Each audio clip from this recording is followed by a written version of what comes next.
오늘 저희가 같이 보실 말씀은 사사기 1장 1절에서 21절까지의 말씀입니다. 지난주 저희는 여호수아서 마지막 장 24장의 말씀을 같이 봤었습니다.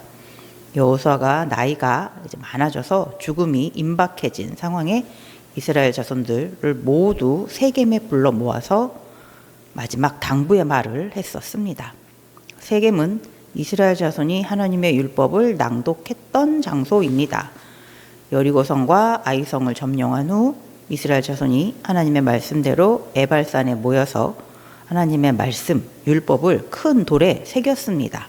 그리고 6지파는 그리심산 앞에 서서 축복의 말씀을 말하고 나머지 6지파는 에발산 앞에 서서 저주의 말씀을 했었습니다.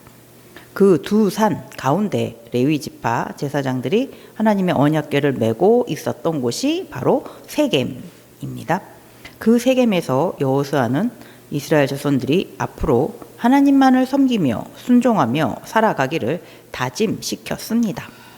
하나님은 이스라엘 자손을 사랑하셔서 하나님의 백성으로 선택하셨지만 또한 하나님은 거룩하시고 질투하시는 하나님이시기에 이스라엘 자손이 잘못과 죄를 가까이 하면 언제든지 이스라엘 자손을 징계하실 수도 있으십니다. 그러므로 하나님을 섬기는 것은 결코 쉬운 일만은 아닙니다. 하나님을 온전히 섬기기 위해서는 이스라엘 자손을 하나님의 백성으로 선택하신 하나님의 사랑에 의지해야만 합니다. 온전히 하나님의 손을 잡고 있어야만 합니다. 성도도 하나님의 의로운 손을 붙잡고 있어야지만 온전히 하나님의 말씀에 순종하며 살 수 있습니다. 나의 생각을 따르는 것이 아니라 하나님의 말씀만을 따르며 살아가는 성도가 되어야 합니다. 하나님의 사랑과 은혜 안에 평안히 거하시는 성도가 되시기를 바랍니다. 오늘 저희가 같이 읽어본 말씀 사사기 1장의 말씀은 여호수아서가 지나가고 바로 나오는 말씀이죠. 사사기는 사사들이 이스라엘 자손들을 다스리던 시대, 이스라엘의 왕이 세워지기 전까지 그때까지의 이야기를 기록한 말씀입니다. 누가 언제 기록했는지는 정확하게 알 수는 없습니다. 그리고 이 사사라는 말은 재판을 하는 재판장을 뜻하는 말입니다. 그런데 이 사사기에 나오는 사사들의 이야기에서 사사들이 이스라엘 자손들을 법적으로 법정에서 재판하는 그런 과정은 많이 나오지는 않아요. 오히려 이방 민족들이 이스라엘 자손들을 괴롭힐 때 사사들이 앞장서서 싸웁니다. 그리고 이스라엘 자손들을 고통에서 구원하는 일들을 합니다. 그렇게 보면 사사들은 이방 민족들에게 하나님의 이름으로 심판을 하는 하나님의 심판의 도구 재판장이 되는 거죠. 그리고 이스라엘 자손들에게는 구원자 역할을 합니다. 이 사사기의 시작은 여호수아의 죽음부터 시작됩니다. 출애굽에서부터 광야 생활까지 40여 년의 긴 시간 동안 이스라엘 자손들을 인도했던 모세가 가나안 직전에 모압 평지에서 죽었죠. 하지만 이스라엘 자손은 약속의 땅 가나안 땅을 밟았습니다. 그리고 그 땅의 민족들을 몰아내고 싸웠습니다. 그리고 그 땅을 기업으로 받았습니다. 그 긴 과정을 할 수 있었던 것은 여호수아가 이스라엘 자손들을 이끌었기 때문입니다. 이스라엘 자손은 가나안 땅에 정착할 수 있었습니다. 그러나 이제 그 여호수아가 없습니다. 여호수아와 같은 또 다른 인도자도 더 이상 없습니다. 하나님께서 세워주시지 않으셨습니다. 그래서 여호수아는 마지막에 자신도 없지만 하나님께서는 함께 하신다는 것을 당부했습니다. 그렇게 꼭 하나님만을 경외하고 온전하고 진실하게 섬겨야 한다라고 말했죠. 여호수아서 22장 5절에 너희의 하나님 여호와 그가 너희 앞에서 그들을 쫓아내사 너희 목전에서 그들을 떠나게 하시리니 너희의 하나님 여호와께서 너희에게 말씀하신 대로 너희가 그 땅을 차지할 것이라. 하나님께서 이스라엘 자손에게 각 지파별로 가나안 땅을 기업으로 나누어 주셨지만 그 땅에는 아직 가나안의 7 족속이 머물러 있는 곳이 많이 있었습니다. 이스라엘 자손이 그 남아있는 가나안의 7 족속을 다 몰아내야지만 기업으로 받은 땅에서 온전히 평안하게 살 수가 있게 됩니다. 하나님은 이스라엘 자손이 기업으로 받은 땅을 온전하게 차지할 수 있도록 가나안 7 족속을 몰아내는 일에 앞장서서 싸워 주셨습니다. 그렇기에 앞으로도 계속 이스라엘 자손들 앞에서 싸워 주실 것입니다. 그러므로 이스라엘 자손은 하나님의 말씀만을 믿고 나아가서 싸우면 됩니다. 이미 승리가 보장되어 있는 전투입니다. 그래서 여호수아가 죽기 전에 하나님만을 섬기고 사랑해야 한다라고 계속 명령을 했었죠. 자, 그럼 과연 여호수아가 없는 상황에서 이스라엘 자손은 여호수아의 마지막 당부의 말을 잘 지키면서 살아갈까요? 사사기 1장 1절을 다시 한번 읽어보면 여호수아가 죽은 후에 이스라엘 자손이 여호와께 여쭈어 이르되 우리 가운데 누가 먼저 올라가서 가나안 족속과 싸우리이까. 이스라엘 자손들이 가나안 땅에 남아있는 7 족속들과 지금 싸우려고 합니다.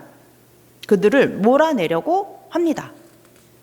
그런데 누가 먼저, 그러니까 어느 지파가 먼저 시작을 해서 이제 싸우러 나가야 될지를 결정을 못하고 있는 상황입니다. 여호수아가 있었을 때는 여호수아가 하나님의 말씀을 듣고 어디를 어떻게 공격할지를 알려주었죠. 그런데 여호수아 같은 그런 선지자, 인도자가 없어서 어떻게 시작을 해야 할지를 지금 몰라서 망설이고 있습니다. 누군가가 앞에 서서 자, 싸우러 갑시다 하고 이끌지를 못하고 있습니다. 그래서 이스라엘 자손들이 지금 어떻게 하죠? 하나님께 여쭈어 보기로 합니다. 누가, 어느 지파가 먼저 올라가서 남아있는 가나안의 7 족속과 싸워야 합니까? 하나님께 여쭈어 봅니다. 가야 할 길을, 가야 할 때를 모를 땐 하나님께 여쭈어 보면 됩니다. 그것이 가장 올바른 방법입니다. 2절에 하나님께서 대답을 해주세요. 여호와께서 이르시되 유다가 올라갈지니라. 보라, 내가 이 땅을 그의 손에 넘겨주었노라 하시니라. 하나님께서 유다가 앞장서서 올라가면 된다. 유다가 먼저 싸우러 가면 된다. 라고 말씀해 주십니다. 그러면서 하나님께서 이 땅을, 가나안 땅을 그의 손에, 유다 지파의 손에 넘겨주었다. 라고 말씀해 주세요. 이 넘겨주었다라는 것은 이미 승리가 보장되었다라는 말이죠. 그럼 가나안 땅 전부가 유다에게만 속한다라는 의미가 되는 걸까요? 여호수아서 6장 2절에서도 이런 표현은 나왔습니다. 여호와께서 여호수아에게 이르시되 보라, 내가 여리고와 그 왕과 용사들을 네 손에 넘겨주었으니. 하나님께서 여리고의 그 왕과 용사들을 여호수아의 손에 넘겨주었다라고 말씀하세요. 여호수아 혼자 나가서 싸워가지고 다 이기게 된다? 이런 말씀은 아니죠. 여호수아가 이끌고 간 그 이스라엘이 이기게 된다라는 말씀이시죠. 그렇게 하나님께서 오늘 유다에게 이 땅을 네 손에 넘겨주었다라고 하시는 이 말씀도 유다가 이스라엘 자손들을 인도하여서 나아가 싸우면 이 땅은 이스라엘 자손들의 땅이 된다라는 말씀이 됩니다. 이렇게 유다가 앞장서는 모습은 앞에서도 본 적이 있습니다. 시내산 광야에서 각 진영을 이렇게 나눴죠. 성막의 가운데 있고 동서남북으로 진영이 나누어져 있었습니다. 그리고 이제 행진을 시작할 때 유다 지파가 앞장을 섰었습니다.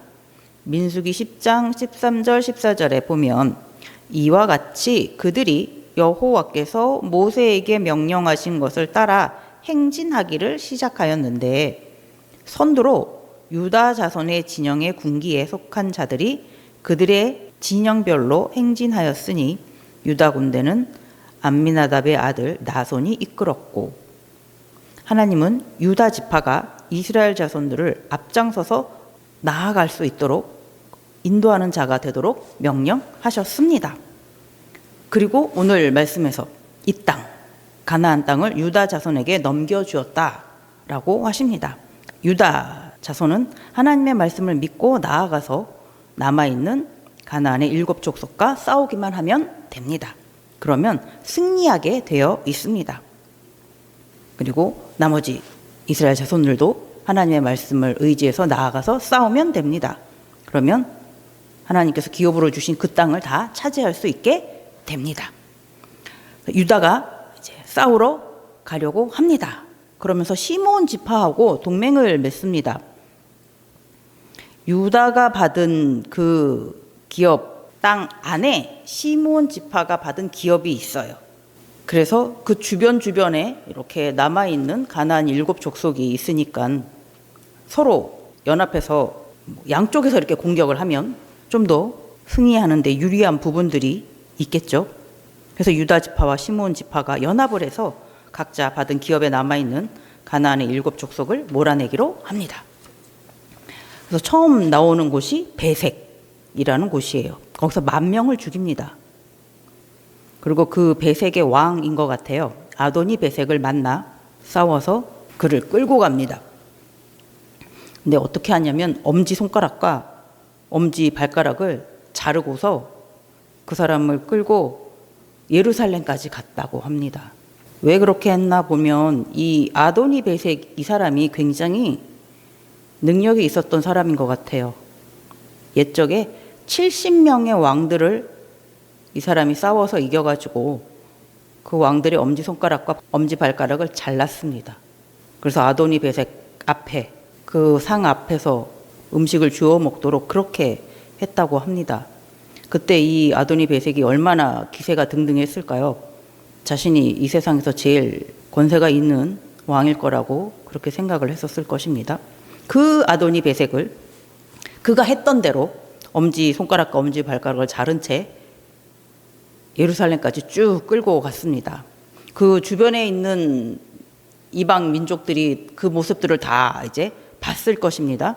아도니 베색이 저렇게 끌려가고 있다라는 것을, 엄지손가락과 엄지발가락이 잘린 채 피가 질질 흘리는 그 채로 저렇게 끌려가고 있다라는 것을 본 사람들도 있을 것이고 그 말을 들은 사람들도 이제 있을 것이겠죠.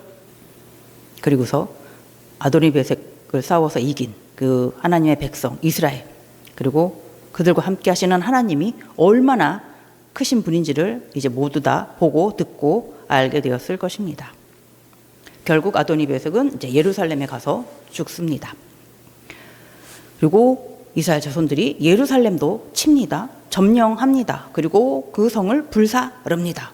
그런데 이 예루살렘을 온전하게 다 점령한 상태는 아니에요. 왜냐하면 이 예루살렘은 유다도 기업으로 받았지만 베냐민 지파도 기업으로 받았습니다. 오늘 본문 끝부분 21절에 보면은요, 베냐민 자손은 예루살렘에 거주하는 여부스 족속을 쫓아내지 못하였으므로 여부스 족속이 베냐민 자손과 함께 오늘까지 예루살렘에 거주하니라.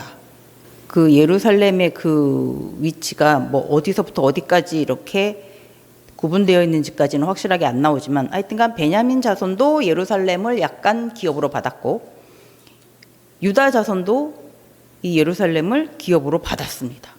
그런데 유다는 오늘 말씀에 보면은 예루살렘을 쳤습니다. 그리고 그 성을 불살랐습니다.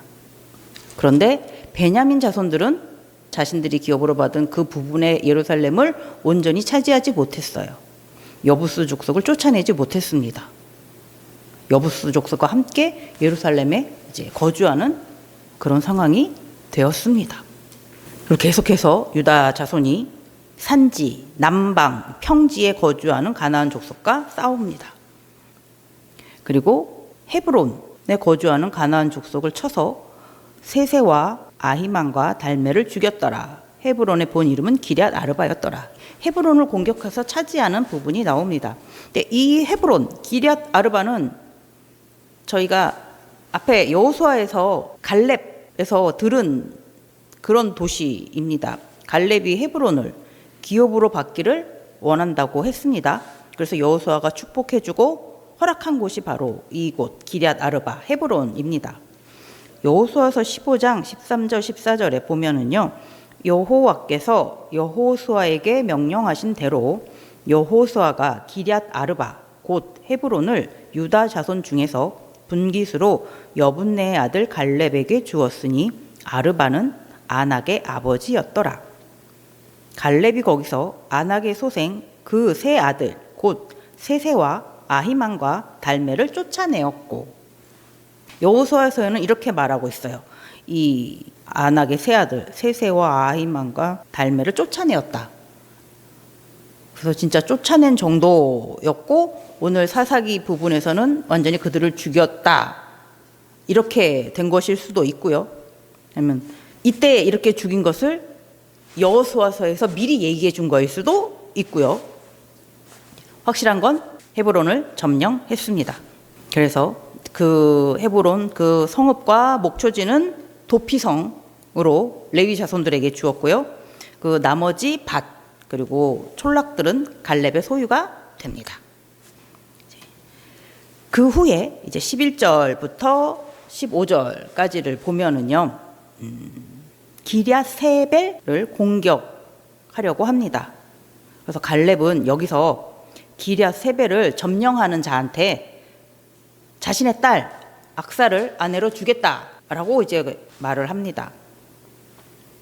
이 악사라는 딸이 재능이 아주 뛰어나나 봐요. 어쩌면 미모가 아주 출중했을 수도 있고요. 많은 남자들이 탐낼 만한 그런 멋진 여자가 아니었나 싶습니다. 그래서 누가 이 악사와 결혼을 하게 되냐면요, 온니엘이라는 사람이에요. 갈렙의 아우 그나스의 아들인 온니엘이 기럇 세벨을 점령합니다. 그래서 악사와 결혼을 하게 됩니다. 그런데 이 온니엘은요, 나중에 사사기 3장에 나오는 첫 번째 등장하는 사사입니다. 유다 지파는 계속해서 시므온 지파와 함께 가나안 7족속을 몰아내기 위해서 싸웁니다. 그래서 스밧, 호르마를 점령했고요. 가사도 점령하고 아스글론, 에그론을 점령합니다. 그래서 19절을 같이 한번 다시 보겠습니다. 여호와께서 유다와 함께 계셨으므로 그가 산지 주민을 쫓아내었으나 골짜기의 주민들은 철병거가 있으므로 그들을 쫓아내지 못하였으며, 하나님께서 유다 지파와 함께 해 주셨습니다. 도와주셨습니다. 싸워주셨습니다. 그래서 유다 지파는 계속 승리했습니다. 산지 주민들을 다 쫓아내었습니다. 그런데 쫓아내었으나라고 이제 반전의 단어가 나와요. 다 쫓아내지 못한 부분도 있다라는 말이죠. 어디냐면 골짜기의 주민들. 골짜기 주민들은 산지 아래 이제 평지에 있는 곳이죠. 이 평지에 있는 주민들은 쫓아내지 못했다라는 거예요. 왜냐하면 철병거가 있으므로 그들을 쫓아내지 못하였으며, 이 골짜기 평지에 있는 주민들에게는 철병거가 있었습니다. 그래서 이 사람들은 쫓아내지를 못합니다. 왜 그랬을까요? 이 평지에 있는 이 주민들하고 싸울 때는 하나님께서 함께 해주시지 않으신 걸까요? 아니면 하나님도 이 철병거와 싸워서는 힘에 겨우셨을까요? 그래서 하나님께서 못 이기신 걸까요? 뒤에 사사기 4장에 보면은 철병거가 또 나옵니다. 아빈 왕은 철병거 900대가 있어 20년 동안 이스라엘 자손을 심히 학대하였으므로 이스라엘 자손이 여호와께 부르짖었더라. 이제는 철병거 900대가 나왔죠. 하나님이 어떻게 하셨냐면요, 뒤에 15절을 보면 여호와께서 바락 앞에서 시스라와 그의 모든 병거와 그의 온 군대를 칼날로 혼란에 빠지게 하심에 시스라가 병거에서 내려 걸어서 도망한지라. 하나님은 철병거 900대가 있는 이방 민족이 공격을 했을 때도 거뜬히 몰아내셨습니다. 하나님께서 그래서 오늘 본문에 있는 이 골짜기의 주민들 철병거 앞에서 그들에게 약해서 그들을 싸워서 이기지 못해서 못 물리친 것이 아닌 거죠.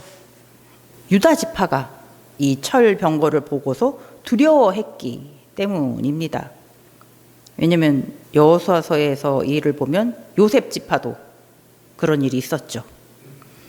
여호수아서 17장 16절에 보면 요셉 자손이 이르되 그 산지는 우리에게 넉넉하지도 못하고 골짜기 땅에 거주하는 모든 가나안 족속에게는 베스안과 그 마을들에 거주하는 자이든지 이스라엘 골짜기에 거주하는 자이든지 다 철병거가 있나이다 하니, 요셉 자손 에브라임 지파와 므낫세 반 지파, 요단강 서쪽에 있는 므낫세 반 지파죠. 이들이 기업으로 땅을 받았는데 더 많은 땅을 받기를 원했습니다. 하지만 여호수아는 너희 그 받은 기업의 그 땅 안에 골짜기 땅, 평지에 거주하는 이방 민족들을 몰아내고 그 땅을 차지하면 된다, 그렇게 말을 했었습니다. 하지만 요셉 자손들은 그 땅에 거주하는 자들에게는 철병거가 있어서 그들과 싸워서 저희가 이기기 어렵습니다, 이렇게 말을 한 적이 있습니다. 이 요셉 자손도 이 철병거를 많이 두려워했습니다. 어쩌면 유다 지파도 그 골짜기 주민들의 철병거를 보고서 미리 겁을 먹었을 수도 있습니다. 철병거를 본 순간 하나님의 능력을 잊고서, 하나님께서 지금까지 함께 싸워주신 그 모든 승리의 순간들을 잊고서 저들과 싸워야겠다라는 생각을 멈춰버렸을 수도 있습니다. 그것은 하나님에 대한 믿음이 흔들린 거죠. 하나님의 말씀에 대해 불순종하는 모습입니다. 그런데 하나님은 그런 유다 지파를 그냥 그대로 지켜보십니다. 여호수아가 죽고 난 뒤 이스라엘 자손은 여호수아의 당부대로 하나님의 말씀대로 가나안에 남아있는 7 족속을 몰아내려고 했습니다. 하나님의 말씀에 순종합니다. 어떻게 시작해야 할지 몰라서 하나님께 누가, 어느 지파가 먼저 싸우러 가야 합니까? 라고 여쭤보기도 했습니다. 이렇게 하나님을 찾고 하나님의 뜻을 따라 가려고 했습니다. 하나님을 의지했죠. 하나님을 섬겼습니다. 하나님은 유다 지파를 앞에 서서 싸우는 자로 세워주셨습니다. 그리고 유다 지파는 하나님의 말씀대로 싸웠습니다. 많은 성읍에서 승리했습니다. 그러나 골짜기 주민들의 철병거를 보고서는 그만 순종의 길을 가는 것을 멈췄습니다. 하나님의 말씀에 끝까지 순종하지 못했습니다. 골짜기 이방 민족을 몰아내지 못했고 남겨두었기 때문에 또다시 하나님의 말씀에 불순종하는 것이 되죠. 하나님의 능력을 끝까지 믿지 못했습니다. 불순종의 틈이 생겼습니다. 그 불순종의 틈으로 어떤 바람이 불어올까요? 우리 눈에는 우리의 믿음의 작은 틈이 아주 작아 보이겠지만 대적의 눈에는 그것은 아주 커다란 기회의 문이 될 수 있습니다. 베드로전서 5장 8절을 같이 한번 읽어보겠습니다. 근신하라, 깨어라, 너희 대적 마귀가 우는 사자같이 두루 다니며 삼킬 자를 찾나니. 성도의 대적자 마귀가 매일 우는 사자같이 성도의 곁을 두루두루 다니고 있습니다. 살피고 있습니다. 성도에게 하나님에 대한 믿음의 작은 틈이 생겼는지 찾고 있습니다. 성도에게 생긴 작은 믿음의 틈이 있다면 마귀는 힘차게 밀고 들어올 것입니다. 그 다음은 어떻게 될까요? 많은 고통을 겪게 되겠죠. 그렇게 성도는 믿음의 틈이 생겼나 안 생겼나 항상 점검해야 합니다. 근신해야 합니다. 조심해야 합니다. 깨어 있어야 합니다. 여호수아가 그래서 이스라엘 자손들에게 당부의 말을 그래서 남겼죠. 여호수아서 23장 11절 또 같이 한번 읽어보겠습니다. 여호수아서 23장 11절입니다. 여호수아가 이스라엘 자손에게 남긴 말씀이지만 오늘날 저희들에게도 남긴 말씀이기도 하죠. 그러므로 스스로 조심하여 너희의 하나님 여호와를 사랑하라. 여기도 스스로 조심하라, 근신하라 라고 말해주고 있습니다. 항상 자기 자신을 점검하라, 항상 하나님만을 사랑하라, 이렇게 여호수아가 당부의 말을 해주었습니다. 항상 하나님만을 사랑하는 여러분들이 되시기 바랍니다. 가야 할 길을 모를 때 하나님께 여쭤보는 우리가 되면 됩니다. 하나님께서 가야 할 때를 알려주시면 앞으로 나아가면 됩니다. 하나님께서 끝까지 함께 해 주실 것입니다. 하나님의 사랑, 그 능력을 믿으며 끝까지 하나님과 함께 하시는 여러분들이 되시기 바랍니다. 기도하겠습니다.